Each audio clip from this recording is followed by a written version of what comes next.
All right, so let's talk about one of the kicks that we'll actually teach.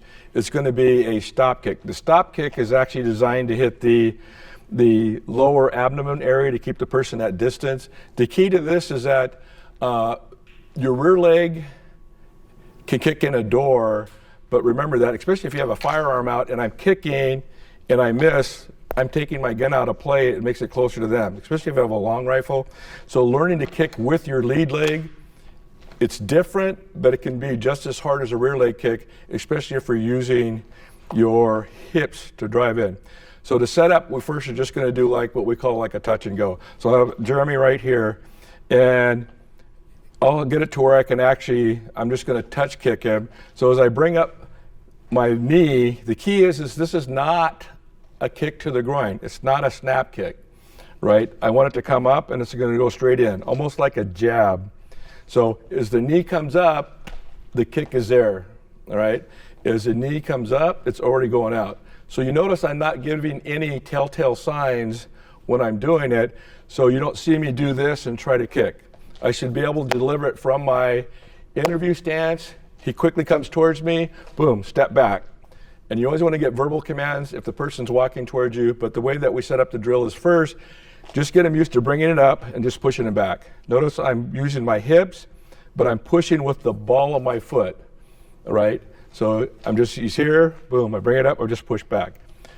Where we see a lot of people lose power, even in traditional martial arts, is they will chamber their kick.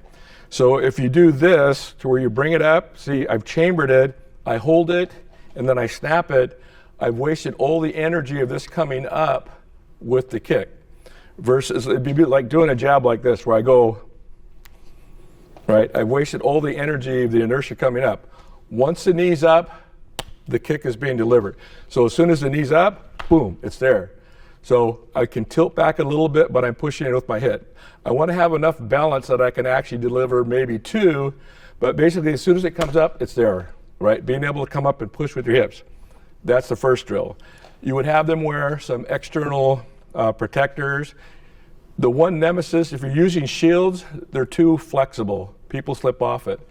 And it's hard to do it to have them approach. So we'll do the next one. We're not going to go hard to where Jeremy's going to be at distance. He'll start to come towards me, step back, boom, I just push him back, all right? So when I do this, right, bring the knee up, but be ready to move offline after you do it. Because this is where the person's kind of closing quickly. Comes up, step back, right? Come back up, comes up, step back. Notice I'm trying to keep my interview stance, right, or offensive stance. He comes in, step back, boom. Now I'm just going to bring it up faster, but I'm not going to kick harder because he can close pretty quick. Boom. As soon as it's up, it's there. The nice thing about the technique, it can still be used here. Keep him at distance, right? With the rifle, he comes in, right? I can keep him back. And even if I'm advancing and the person comes quickly, I can still do this, you can do this, but if we get good at the off leg, it works well, especially for the person that surprise attack you.